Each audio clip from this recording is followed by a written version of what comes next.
বর্তমানে পৃথিবীর বুকে মনুষ্য নির্মিত সবচেয়ে উঁচু অবকাঠামো বুর্জ খলিফা। মানব প্রকৌশলের ইতিহাসে এটি এক অনন্য অর্জন। 2010 সালে চালু হবার পর থেকে এখন পর্যন্ত অন্য কোনো দালান বুর্জ খলিফার উচ্চতাকে ছাড়িয়ে যেতে পারেনি।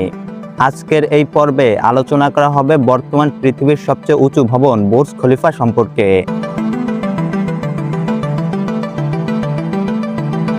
সংযুক্ত আরব আমিরাতের সর্ববৃহৎ শহর দুবাই একাধিক অতি উচ্চাকাঙ্ক্ষী প্রকল্পের জন্য বিখ্যাত। তার মধ্যে উল্লেখযোগ্য এই শহরের আকাশচুম্বী দালানের সারি।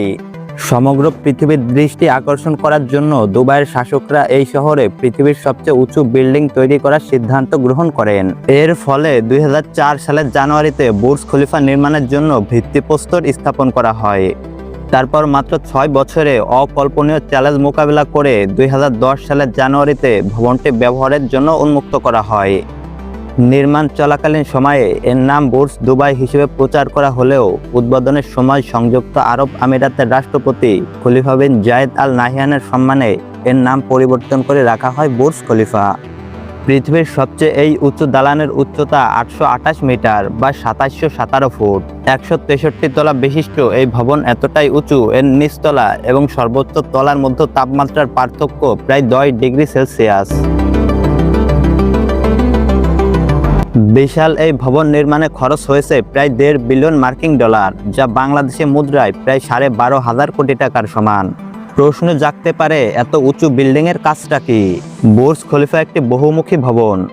এই ভবনে আছে বহু নামিদামি রেস্টুরেন্ট, হোটেল, আবাসিক অ্যাপার্টমেন্ট, অফিস স্পেস, যোগাযোগ ও সম্প্রচার কেন্দ্র এবং এই ভবনের সবচেয়ে জনপ্রিয় পর্যটক আকর্ষণ বুর্জ খলিফা পর্যবেক্ষণ ডেক।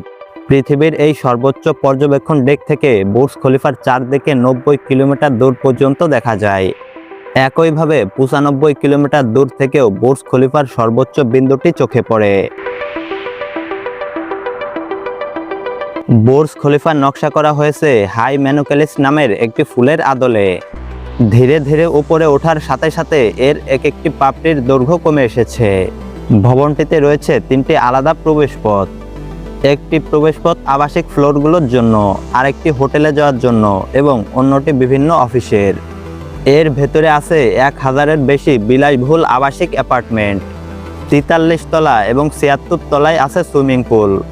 বুর্জ খলিফায় থাকা আবাসিক হোটেলগুলোতে আছে 160টি বিলাসবহুল কক্ষ। পৃথিবীর সবচেয়ে উঁচু বিল্ডিং এর বিশ্ব রেকর্ড ছাড়াও বুর্জ খলিফার আরও 6টি বিশ্ব রেকর্ড আছে। এই ভবনটি পৃথিবীর সবচেয়ে উঁচু ফ্রি স্ট্যান্ডিং স্ট্রাকচার বা স্বতন্ত্রভাবে দাঁড়িয়ে থাকা পৃথিবীর সবচেয়ে উঁচু অবকাঠামো। এটি পৃথিবীর সবচেয়ে বেশি তলা বিশিষ্ট ভবন। এছাড়াও একই ভবনের সবচেয়ে বেশি ব্যবহৃত তলা সম্পূর্ণ বিল্ডিং। সবচেয়ে বেশি বহিরাঙ্গন পর্যবেক্ষণ ডেক আছে এই ভবনে। এখানে আছে পৃথিবীর সবচেয়ে দীর্ঘ ব্যবহৃত লিফট ব্যবস্থা এবং সবচেয়ে দীর্ঘ রক্ষণাবেক্ষণ লিফটও বুর্জ খলিফায় রয়েছে। এখানকার সবচেয়ে দীর্ঘ লিফট 140 তলা পর্যন্ত বিস্তৃত। এসব লিফট প্রতি সেকেন্ডে প্রায় 33 ফুট পর্যন্ত ওঠানামা করতে পারে, অর্থাৎ এই লিফটের গতিবেগ ঘন্টায় প্রায় 40 কিলোমিটার। লিফটে চড়ে নিচতলা থেকে 124 তলার পর্যবেক্ষণ ডেকে উঠতে সময় লাগে মাত্র 1 মিনিট।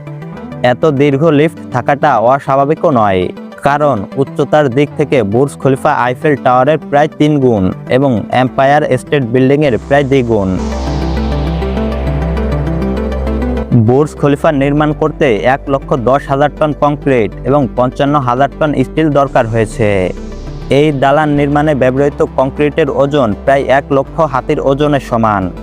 ভবনটির নির্মাণ কাজ যখন সবচেয়ে দ্রুত বেগে চলছিল, তখন এমনও দিন গেছে যখন একদিনে প্রায় 12,000 শ্রমিক নির্মাণ কাজে অংশগ্রহণ করেছে। সেই সময় প্রতি 3 দিন পর পর একটি ছাদ নির্মাণ করা হয়েছে। সকল শ্রমিকের সম্মিলিত পরিশ্রম হিসাব করলে 2,20,00,000 ঘন্টার পরিশ্রম লেগেছে।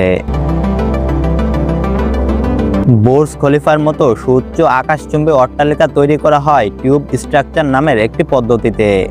এই পদ্ধতি ব্যবহার করে অনেক কম খরচে টেকসই বহুতল ভবন নির্মাণ করা যায়। আপনারা নিশ্চয়ই জেনে অবাক হবেন, বুর্জ খলিফা সহ বর্তমান পৃথিবীর প্রায় সকল আকাশচুম্বী অট্টালিকা তৈরির এই অভিনব পদ্ধতি আবিষ্কার করেছেন একজন বাঙালি। তার নাম ফজলুর রহমান খান। বিশ্বব্যাপী তিনি FR খান নামে পরিচিত। এমনকি বুর্জ খলিফা ভবনের নকশাকারী ও নির্মাতা প্রতিষ্ঠান আমেরিকান স্কিডমোর উইংস অ্যান্ড মেরিলের পরিচালক হিসেবেও ফজলুর রহমান খান দায়িত্ব পালন করেছেন। তার নকশায় নির্মিত সিয়ার্স টাওয়ার প্রায় দীর্ঘ 25 বছর পৃথিবীর সর্বোচ্চ ভবন হিসেবে পরিচিত ছিল। বাংলাদেশে মহান এই প্রকৌশলী শুধু বর্তমান পৃথিবীর ভবন নির্মাণ কাঠামোয় বদলে দেননি, তিনি যেন মানব সভ্যতাকে পৌঁছে দিয়েছেন নতুন এক মাত্রায়। এজন্য তাকে বলা হয় আইনস্টাইন অফ স্ট্রাকচারাল ইঞ্জিনিয়ারিং। বন্ধুরা, ভিডিওটি ভালো লাগলে একটি লাইক করতে পারেন আর চ্যানেলে নতুন হলে সাবস্ক্রাইব করুন। দেখা হবে নতুন কোনো ভিডিওতে, ততক্ষণে ভালো থাকুন।